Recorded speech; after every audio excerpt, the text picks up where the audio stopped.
Thanks all for coming. I'm a little worried about the amount of people here. I guess a word of warning about what we're doing today. We are talking about meta-analysis, which obviously is relevant to a lot of people here. We're doing a lot of meta-analyses at the moment, but we're not at the conceptual level here. We're not talking about research questions for a particular meta-analysis, how we come to some meta-analytic research question. Today we're talking about the menial nuts and bolts of doing a meta-analysis. So I fear that this may not be hugely relevant to some of you. However, I was thinking, even if you, no, you're free to go if you find it boring. I mean, the presentation is at Balginder's request, so any criticism can be directed to her. I'm the only one who does menial jobs here. No. The rest of you can leave. I don't get it. Step one, tell your PhD students to do it. I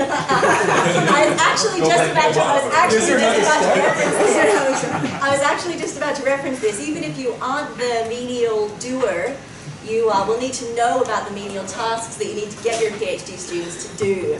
So perhaps you could show them this presentation and share this document with them. Can we just refer to you? Teaching the academics how to do it? Or? Well, I mean, it would be nice. So what we're going to do today is start with why you should meta-analyze, which is going to be very brief because I'm sure you all know why it's important to meta-analyze. Then James is going to talk to you about a function that he's developed in R that will help to potentially derive search terms that you could use for a meta-analysis.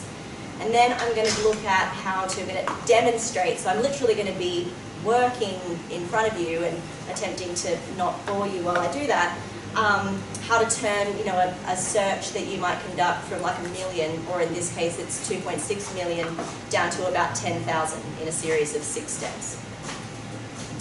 And then Six easy steps? 6 very easy steps. And then I was going to do a demonstration of the Covidence bulk upload, but the steps, several of the not so easy steps, take a while. So I'm going to direct you within the slides to a good demonstration that you can follow, so that if you want these slides later, you've got the reference for it. But there isn't the room or wow factor, I think, to demonstrate that for you. So I'm just including a link and a guide for you there. And then a PDF search guide. So if you end up in a situation where you've done the bulk upload search using Covidence and EndNote, and you still have, as is the case in several of my current reviews, several hundred PDFs that need to be found. Obviously everyone knows the kind of like initial ports of call that you might go to find PDFs, Google Scholar, and whatever database we use, but often that's not a successful, you're not successful in acquiring the PDFs you're looking for. So in becoming a dog with a bone, I've found 4 or 5 additional ways that you can look for PDFs. So obviously, I'm going to just do a quick summary as to why doing meta-analyses is important. The idea here is that we come up with a meta-question, a question that has been answered several times, either using the same or similar methodologies over a series of studies, and we want to unite them together so that you can pool the effect sizes, whatever they may be, a Cohen's D, a correlation, whatever it is you're looking for, pull the effect size across those studies and make a general claim about the field, and also assess moderators of that link. But of course the first step in doing that is you need to come up with a search strategy that will result in PDFs that you can file through to extract that data from. So, and you obviously want to go as broad as you can without overburdening yourself with an unmanageable amount of search output for you to go through. So that's basically what we're going to be working through today, a series of steps as to how to establish that, starting with looking for appropriate search terms. So I'll hand over to James for that. So I'm James. I used to be here as a PhD student. We all use the Conigrave package. Honestly, hashtag Conigrave's go package. Love you, James! Thank you. So I'm now working at the Centre of Research Excellence in Indigenous Health and Alcohol at Sydney University. But I'm here today to talk to you about meta-analysis, which is fairly daunting, as I'm probably the wrong person to do it. I think we have 10 meta-analyses between us, but only 2 of those are mine, and Emma helped me with both of them. So really, this is just a time filler, but it should be interesting. Part of this section Finding meta-analysis keywords in R are a fun yet unnecessary, unnecessary yet fun step. Doesn't really matter which way. So, the problem is, in a meta-analysis, you really want to, you're trying to get all research on a given topic that's published in grade or not grade. And that's difficult because single topics can be referenced in multiple ways.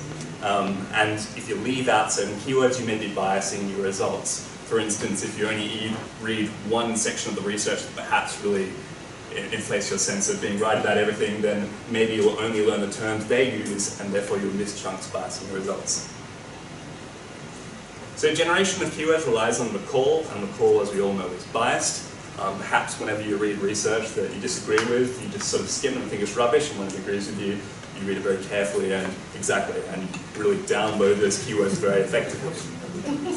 So even though systematic reviews are meant to be systematic, there are still these sort of bits in them, like keyword generation, that sometimes they do still have systematic elements, like you go talk to experts, but you, at the end of the day, you're still relying on recall. So one way around this is you could do word frequency analysis. This is a word cloud I put in my PhD thesis, which one of my reviewers got really excited about and said it's incredibly novel. It's definitely not. I know Emma Devine independently has done the same thing, and she got the idea from Phil's talk. I got the idea from screwing around on NVivo, wasting time pretending to work. But this may be, doing word frequency analysis is a potential thing you could do prior to the generation of keywords. It could be helpful. So, firstly, what is a word cloud? Well, word cloud is just a way of presenting word frequency analysis, and in many ways they're kind of dodgy. You have the content, if the words themselves are printed, and the size of the font dictates their frequency. So there's two ways you can do this that I know of, either R or NVivo. I'm going to advocate doing it in R just because visualization in R is really powerful, and you end up using the same tools over and over again to achieve totally different aims. For instance, this is a map of Wollongong I recently made in R, and by the way, I basically structured my whole talk so I can show you this. It's completely irrelevant. You can see it's broken down suburbs in Wollongong, and then it's colouring them based on how many Indigenous people are living in each suburb. So it's just Beautiful. a tool for sampling, and it's done in watercolour. So the kind of preparations you do to make something like that, you also use in making a word cloud. So if you start learning the common language between it, then it actually opens up your options. So just as an academic exercise, it can be very useful. Just before I go on, word clouds can be incredibly deceptive. This is recently, we've created an app showing how much people drink. And we got some responses to how people found that app. You can see this tiny little box here is confusing, which is totally unreadable. 10% of users actually did find it confusing. But if you present it in a word cloud, the font being 5 times smaller actually can make it legible. So word clouds aren't deceptive, and you really should look at the frequency table. So what is the basic workflow of creating a frequency analysis and word cloud in R? Basically, you need to load the PDF, you need to clean the text, do a frequency analysis, and then put it into the word cloud function. That looks relatively simple, but in essence, just to do it for one file, you end up needing 35 lines of code. That can be rather daunting to do. And so I could show you exactly how all these steps work, but chances are the only people who are going to be paying attention are the people who already know how to do it. And so there's probably not a lot of return. To get around this, I've made a function to basically do all this for you, and it's called folderCloud. So I just want to show you very briefly how you can use this function, and hopefully it will totally streamline the word frequency process and the creation of the word cloud, which is really just a good presentation of results. So I think I'm just showing you now. So this is stored on my GitHub. So if you go to J Conigrave, and I'll just show you how to get that into Google, rather than getting you to memorize, you just go to Google. I'll try not to close any of Emma's tabs, or she'll kill me. You go to J Conigrave GitHub, and you can see I've got 3 packages here, but we're interested today in the one called folderCloud. And if you click on it, the code's all there, but importantly, there's the installation instructions, and it just requires 2 lines of code to install it in R. So I'll show you very briefly how it works. So this is R. For anyone who's not used to it, it probably looks terrifying, and it kind of is. But once you've installed it, all you have to do is load up the library folderCloud. Now it's open to us. So I've got a few files on my desktop. First up, I've got my PhD thesis, so I'm going to grab the path to it, which is just the location on your computer, and I'm going to feed it to the function. Press enter, you can see it loads the PDF, it cleans the data, and then outputs a word frequency analysis. And you can see on your desktop, you'll also get a file called folderCloud, which you can rename, which has the actual word frequency analysis of that document. Now, obviously, you don't want to be going one document at a time, because that would be a very tedious way to do word frequency analysis for an entire meta-analysis.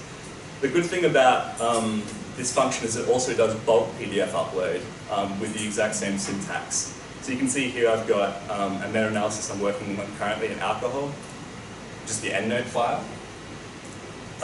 All the documents are in here with their PDFs. Now attached to every EndNote file is a .data folder, which stores those PDFs, but they're hidden in all these subfolders. So if you give this function the path to that folder, the .data folder, it will automatically, I'll just save this to a variable so we can look at the word frequency analysis.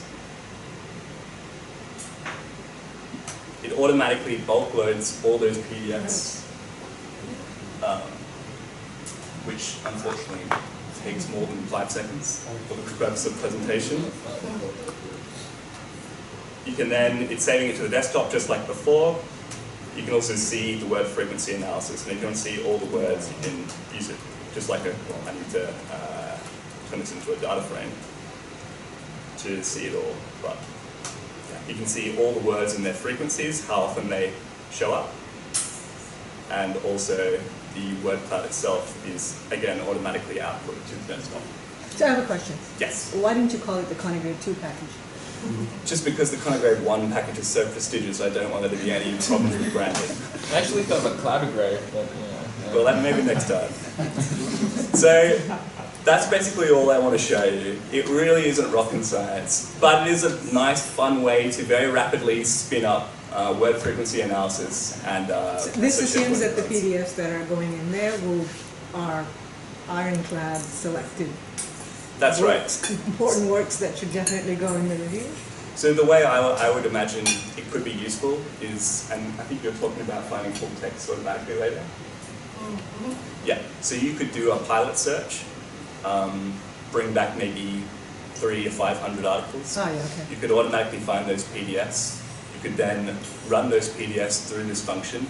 You'll get the frequency of various terms, and then you can scan down and see what you believe to be relevant. Nice. Or if you're really clear on the kind of tick the key 10 or 20 papers that have already addressed the question that have prompted you to ask your meta-analytic question, include those and get the search terms from those, and then find papers that you hadn't already seen that ask the same question. Sure. I guess it would also help with words popping up that you didn't account for in the search that you don't actually want to pop up, like Right. papers about rats. For knots and things like that. Yeah, Exactly. that comes up and you can Yeah. use it in your search term for Definitely. not. Yeah. Totally. That's cool, yeah. Yeah, so all it's doing is taking every word that features in a PDF and counting how much it occurs, or in a sequence of PDFs. So however that may be useful to you in a meta-analysis, which goes in a few ways, it's available. Yeah. But that's all I want to show you. Lovely, thank you. Yes? It's fascinating, you know, and it's intriguing. I haven't thought of doing it. The meta-analysis I've done, I just done in the incremental sort of looking at keywords. I guess the problem is, you know, like you said, if it's got the name rats in it, then you don't want to do it. But that doesn't mean that it's a study, it's an animal study. No, for sure. Yeah. And so, including or excluding on the basis of the words gets really... I definitely wouldn't recommend using only this. I think this is a tool to aid your current process as opposed to a replacement. It's definitely not just allow this to come up with keywords, but it may help with recall biases, or just if you are not aware of certain terms, just because it's impossible to read, well not impossible to read, but difficult to read 500 articles in a short space of time, this may help you with that process. And so actually what it's going to do probably is give you a heads up on things that you haven't included. Exactly. And so it's actually going to make your file much longer than if you hadn't used it. That's true, but arguably unbiased. I mean, the whole idea is trying to get... Yeah. Okay, good. Yeah. So have you guys actually used this in a new review, like if you go to well? I haven't published it yet, but I have used it. I plan to use it in the future.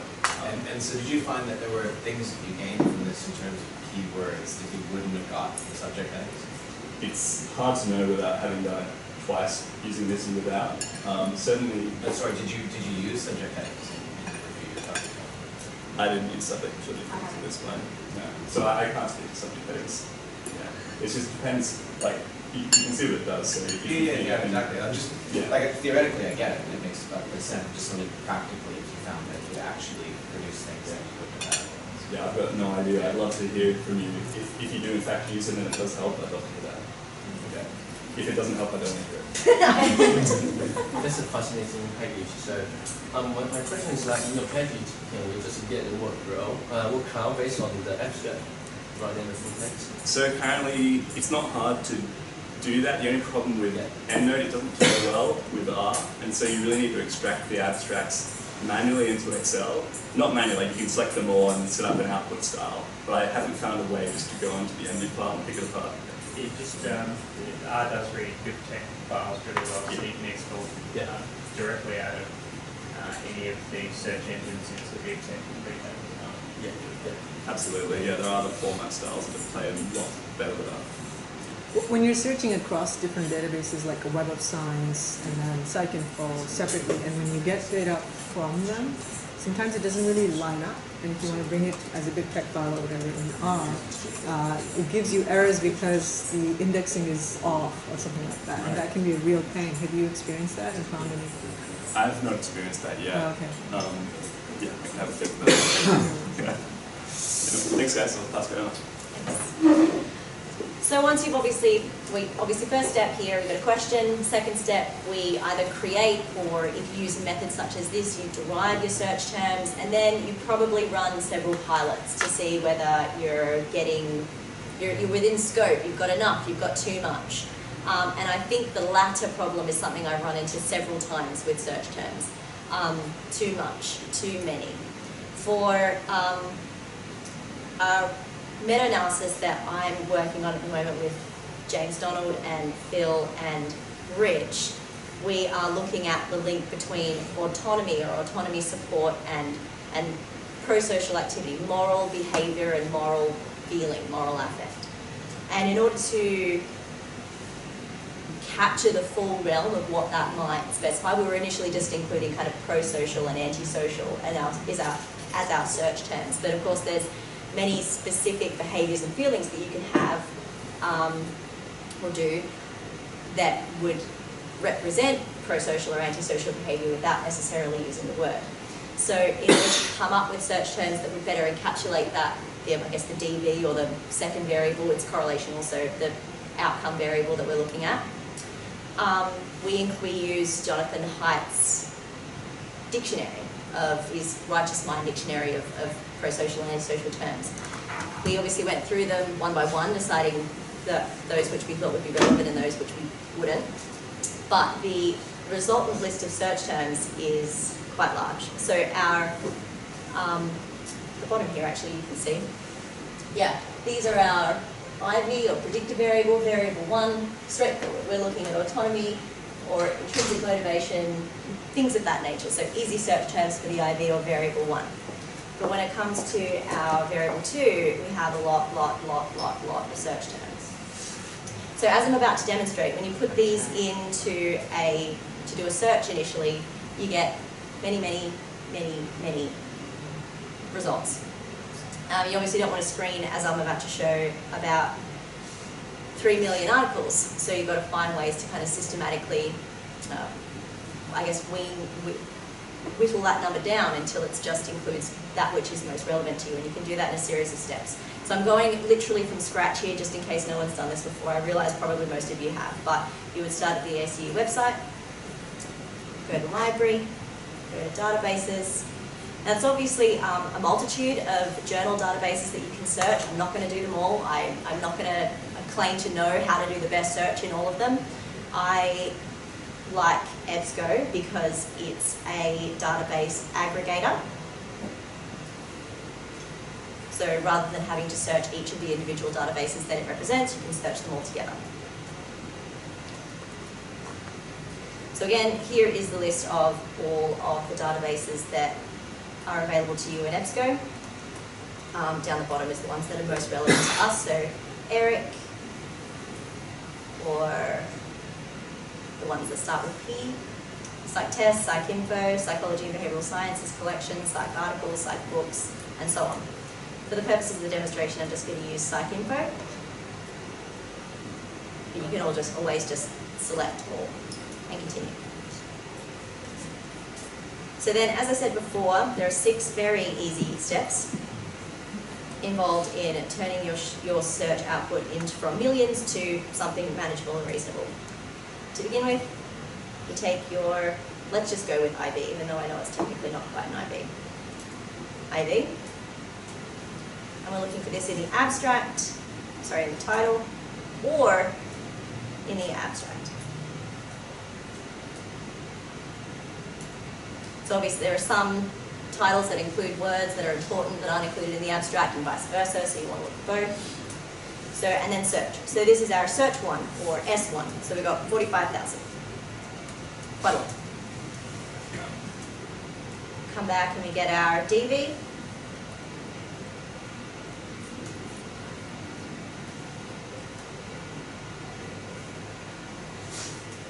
And do the same. Looking for it in the title or in the abstract.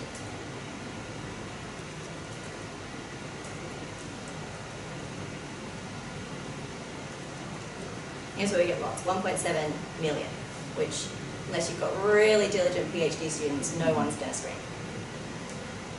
So then, obviously it helps, as we talked about before, there are some risks involved in coming up with not terms, but particularly when you've got 1.7 million articles to choose from, it is worth thinking about terms that would be worth excluding. And in this case, we came up with qualitative.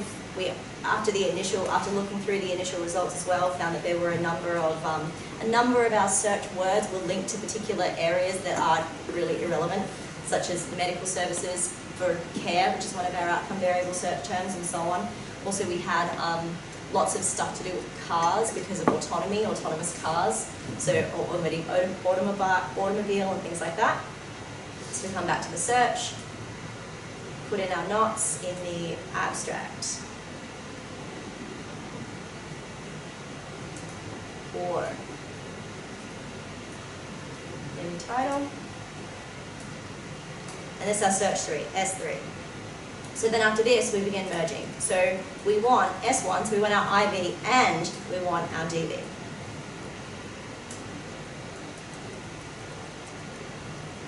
Which brings us immediately to 17,000 from 1.7 million. So obviously looking at what you've got both of them in. And then we also want, so that was search 4. Coupling search 1 and search 2 became search 4, S4. So we want S4 but not S3, which is our not terms. Down to 13,000.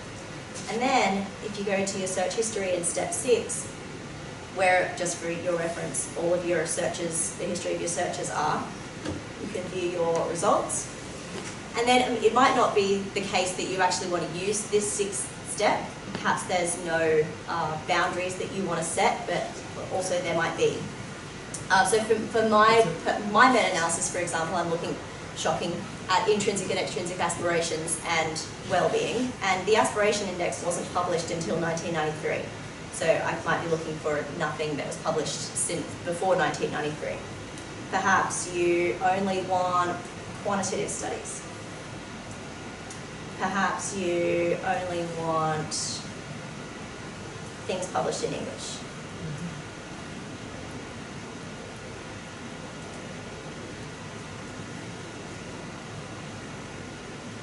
And so that's how you turn a search from 1.7 million to 5,400 in 6 very easy steps.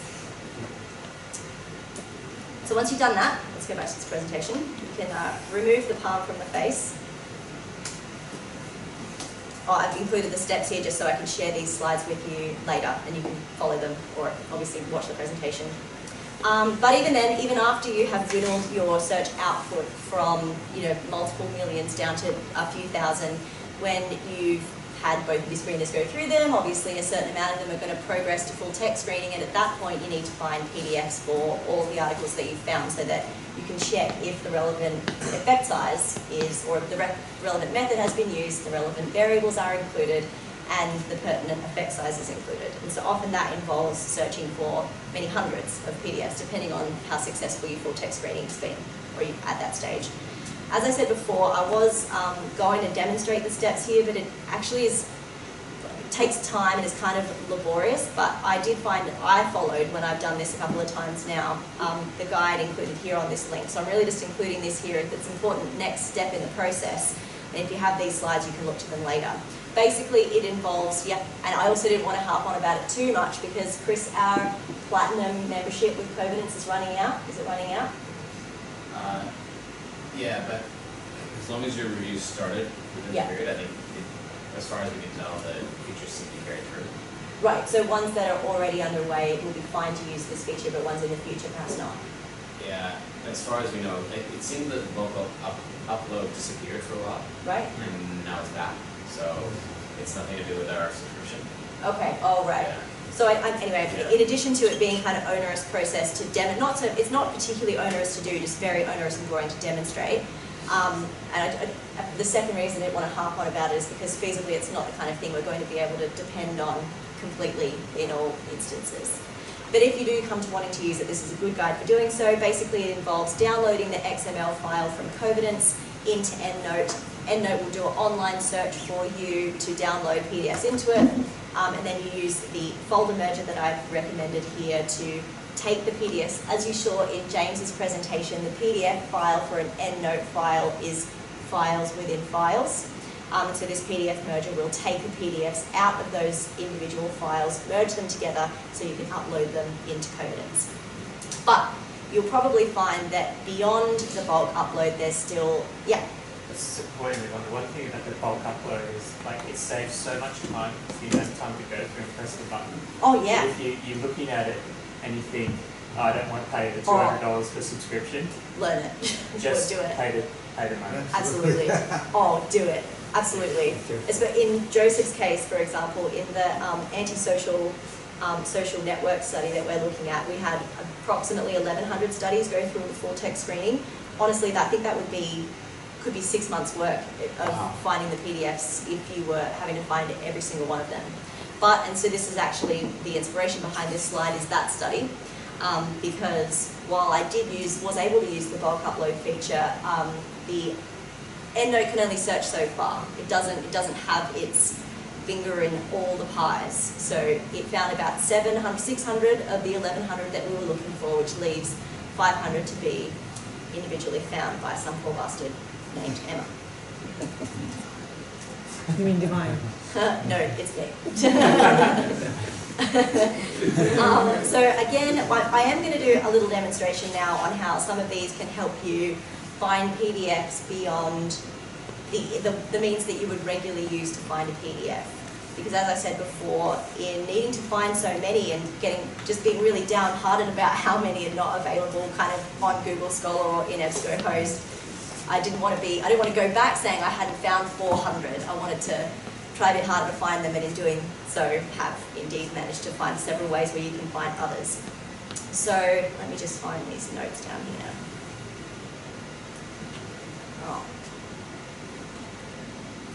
So I've had to move everything from my computer today onto James's, so some things haven't gone through, but we're going to make it. It's going to be all right.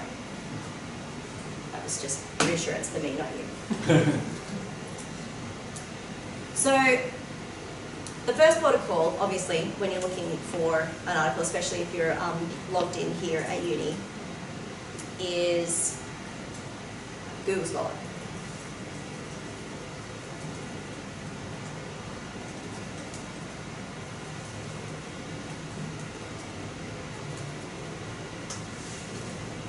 Sometimes when you look for your article in Google Scholar, so in most cases you'll be looking for, wish we were looking for this article right here because that's available in PDF format right here. I can just download it and upload it. But it's not what I'm looking for. I'm looking for this one. So it's not available on Google Scholar. Perhaps it's available in Ebsco.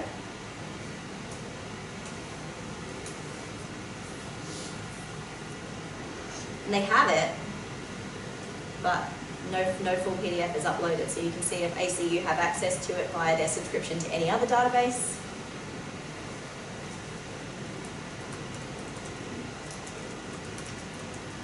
This is the erudum, so it's not the actual article. The actual article is not present. Now we can see that from the reference that it's in development in psychopathology, so it's not a thesis, which I'll show you how to find in a moment. It's a journal article. And so this is a website that I found. It's managed out of Croatia, and from what I can tell, it's crowdsourcing, people uploading PDFs after going through all of this, uploading PDFs themselves so that they're more freely available, particularly for non-open source journal articles. It's not always successful. I'm not going to say that it's amazing, but obviously I just showed you not available on Google Scholar, not available in Ebsco, and not available through ACU's other subscriptions.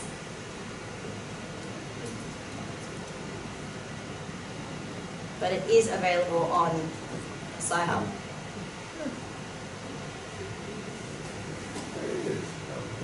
It's coming. Is it legal? Sorry? Is it legal? Well, it depends, really. I mean, I guess it's like, this is why I say I don't know how it's been uploaded. I realise that I primed you all with some illegal behaviour, but this is not what I was referring to. That's coming. So, and then you can obviously download this article here in exactly the same way that you would.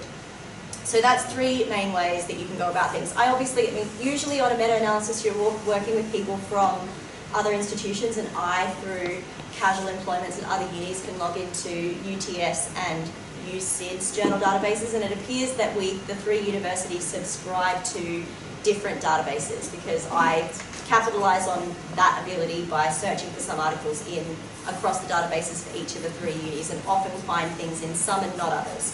So that can be a useful thing as well if you have collaborators from other institutions or other logins. Yeah, Herb. The issue about using green open access, so it's not the published articles. And I guess it's not, hardly ever will you get burned by that, but occasionally you will. How? Because the green version is not the final version. If there's important changes in the final version. That's true. Yeah. I mean, I guess that risk kind of applies across the board though, right? Like if you've misreported a correlation even in a top tier journal, you have to correct it later and hope that your meta-analysis wasn't published in time that you could include that corrected coefficient. Well, if it's a published one, then that's okay. But if you're using one that's a pre-publication one and it's superseded, I guess a publication could have a erratum. Yeah, so that's right, yeah. But that would be pretty rare. That's true. Yeah. I think both are kind of rare, but you're taking a risk either way. And then, what's next? What's the other type of problem that I've come up against? So the other is thesis. So again, in the meta-analysis of the antisocial meta-analysis that we're doing using social network analysis, there are about 300 theses, and they're often not available on Google Scholar, as I'll show you. So this one here is called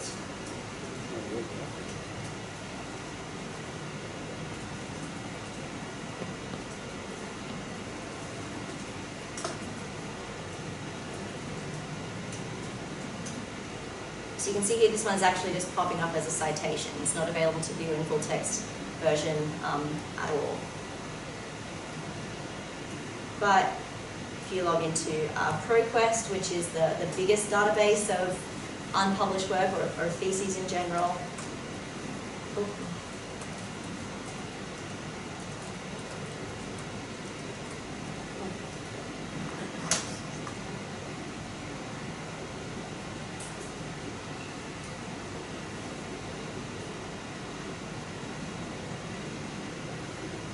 the spinning wheel is what I was afraid of today. Yeah, and then you can download the full text version of theses available just here.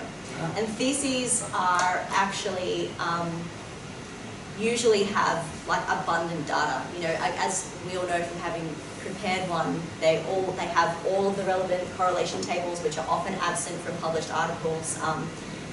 So as annoying as they are to find, and as annoying as the data is to find within the thesis, it generally includes a lot of data. But I mean, similar kind of problem to what you were just mentioning, Herb. Someone might adjust the results from their thesis for publication for legitimate or arguably illegitimate reasons.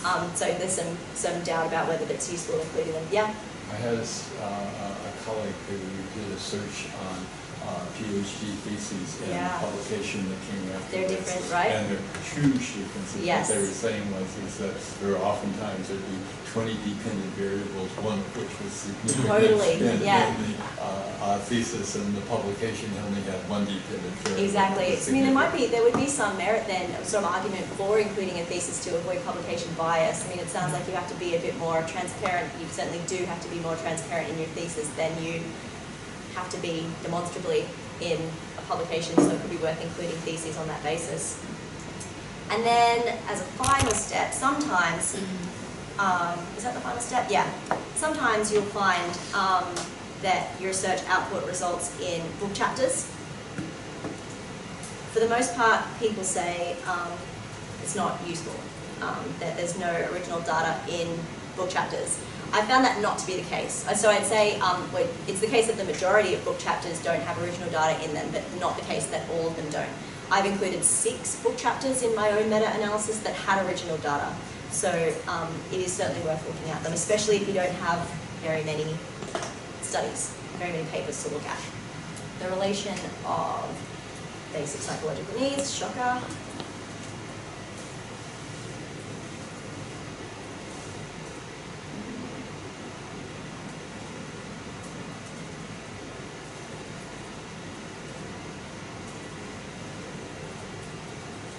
Apologies for making you watch me type.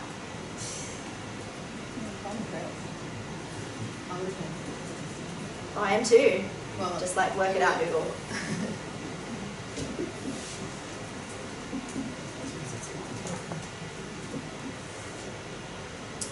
So this one here. So we can in this case actually you can download this within the bounds of the law. Which you should do whenever you can, download book right here. However, if you were to find that was not the case, and you just wanted to see if the chapter had anything relevant, you would log on to gen.lib.rush.ec. Sorry, I've copied and pasted the wrong detail here. So that's the chapter from the book.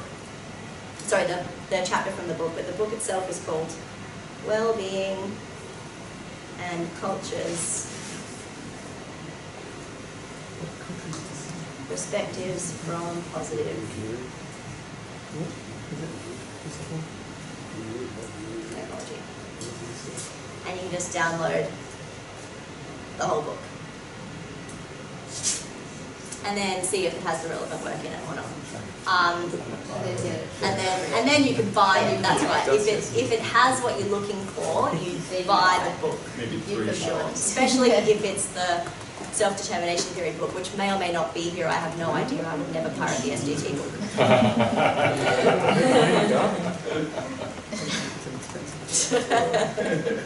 I'll give you a book if you don't show it. I've got it. I just need it with me all times, you know, electronically, hard copy. So I think that's about it in terms of the menial nuts and bolts. I mean, once you've done those steps, yeah. Can I give you some more suggestions? You can do whatever you like, absolutely. So we just went through this, and the worst, so we had 3,500 full text articles to screen, of which we got about 2,000 automatically. About half of those came through EndNote. The other half came through the paper file, which is another reference manager, which is online. Right. You only get it for 30 days, but you can use as many Gmail accounts as you want, just get the impression that. This is another illegal. And it does what EndNote does. Tenacious. It's a loophole. The other thing you can do, so for those other 1,500, I was doing similar to what you were doing, taking the title out of the internet library or whatever, pasting it into the searches. It's very time consuming. Yeah. Fast way to do it is to find what the search URL is. So for Google Scholar, the ACU library, Ebscohost, for regular Google, which is also a good one. Oh yeah, regular Google's often good. You can put all of those into an Excel file, write little formulas that come up with the URLs for the search. So we've got scholar.google.com/ and then it's a question mark and then search. Base that on the title of the abstract, and you get a list of hyperlinks. And then what you can do is you can either click them all one by one, so that you copy and paste them, or you just highlight them all, open all of them, and you just click through the tabs until you find one that has them. Well, that's great. That was way faster than crazy. And you're going to share the No, we need a package. There is So push a button. There is also an R package. I don't know R, so I didn't use it, but there is an R package that will search for PDFs as well, and it will link in through those libraries. Yeah. I can't remember what it's called. So the other one which works really well, especially we didn't include theses, but it works really well for theses when we were excluding theses. Is to search regular Google, but to wrap it in quotes, and then you've got an exact match. Typically those exact matches are the university website where their thesis is posted. Sure. So that one works really well. I'm sure it's a value. You don't, so have you, because I've never not got a thesis in ProQuest. I've never not found one. Yeah, I've always used Google because that's what I know. What you I'm sure used to. ProQuest works exactly. Yeah, no, okay, that's good though, that's good. My last tip, I realise I didn't mention this, but it is on this slide, is because I think even after you've tried all these means, and I reckon you'll have a really, really high success rate of PDF finding if you use this strategy and some of the strategies that Taryn's mentioned. But articles written in languages other than English are just not distributed as widely as those that are published in English. Obviously, you can contact the authors for the English version, or get someone who can read the language to read it for you. Or you can use online doc translator, which sucks up a PDF and translates it into the language that, into English. So for example, I did that for my own meta-analysis. So this was a study that I thought might be relevant, published in Spanish. So all of the content is published in Spanish, and I could see from the correlation table that it looked like they might have what I was looking for, but I needed to see how they calculated the variables. So I used online doc translator, which again I demonstrate, but it actually takes a while for it to do the translation, and it translates it all into English. So that you can, it's like certainly not perfect, but it's a Google Translate level. Yeah, it is Google Translate level. And often you'll need to use the two documents in tandem because, as you can see from the table doesn't format perfectly, but once you can see things written in something close to English, something interpretable, you can look at the two together so that you can maintain the formatting. So, a quick revision, stages of meta-analysis. Done in emoji.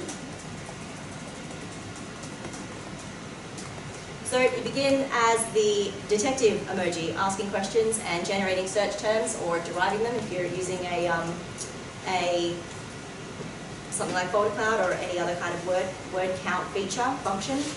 Then you're obviously wrangling the search. You'll be doing your pilot searches wherein you probably end up with many tens of thousands or perhaps millions. So in this case you would use the 6 steps in Ebsco or the appertaining steps in whatever database you wanted to use. Then you would do your full text screening stages, so you use the bulk upload feature to begin with and then move on to using the search steps. And while you're doing a meta-analysis, you will often feel like this, but if you follow the steps we talked about today, you will eventually feel like this. That's it.